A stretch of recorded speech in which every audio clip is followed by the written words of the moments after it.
I dated a chainsaw-wielding maniac, and honestly, I think I liked it. My name is Shazad, and welcome back to Red Flags and Respawns, the gaming dating series where we figure out if the PlayStation Plus titles are a match made in heaven or just giving us major air. This episode, you're strapping in for a wild one, Texas Chainsaw Massacre, the survival horror game where you're either trying to survive the most toxic family barbecue you've ever been to, or you're setting the table for one. It's giving serial killer, it's giving anxiety, it's giving my entire body is sweating. Why am I playing this? Without further ado, oh my god, let's just get into it.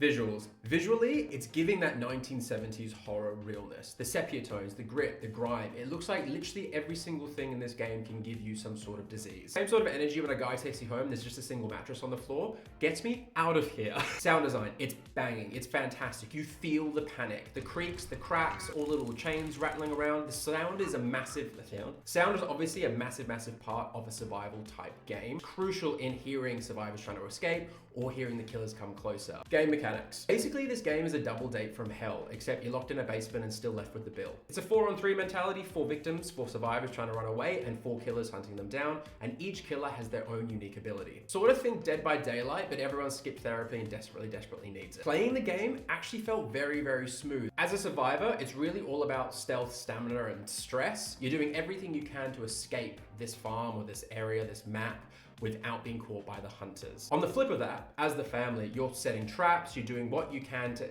get blood to grandpa as well, because then he lets out a shriek, which then shows you where the survivors are.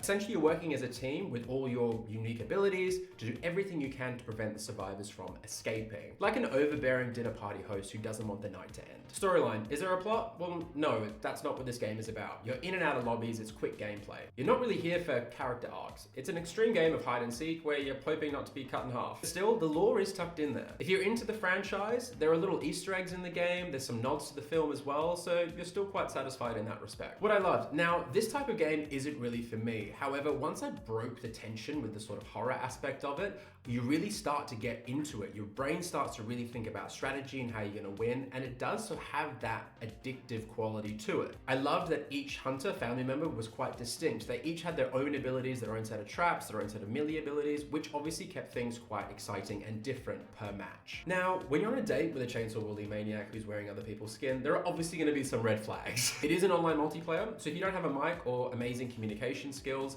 you're not gonna have the best time. In every relationship, communication is key, and in this game, that is really the case. If you're not switching up your characters, the matches do start to feel same, and the lobby waits can also be quite a while. I know this game came out a couple of years ago, so maybe there's not as many people playing it at the moment. Now, although I love horror movies, I just for some reason can't do horror games. But if you like that sort of high tension, jump scare type of gameplay that Dead by Daylight holds, or even Friday the 13th, or you like the cinematic horror of The Quarry, then this game is a perfect match for you. I guess as well, if you sort of like the adrenaline of Outlast, but wanted to be able to scream with your friends about it, then this would also work for you. But if survival horror isn't your vibe, you are gonna hate this. The jump scares, the tension, being hunted with a meat mallet, this is not up your alley. And Texas Chainsaw Massacre probably isn't gonna justify the PlayStation Plus membership for you this month. Verdict, Texas Chainsaw Massacre is definitely that you up text you get in the middle of the night and you know you shouldn't respond to. There's no story to fall for, there's no emotional depth, but again, that's not the point of this game. It's essentially a big walking red flag and a leather apron if that is what your vibe is. It's really more of a friends with benefits sort of situation. All thrill,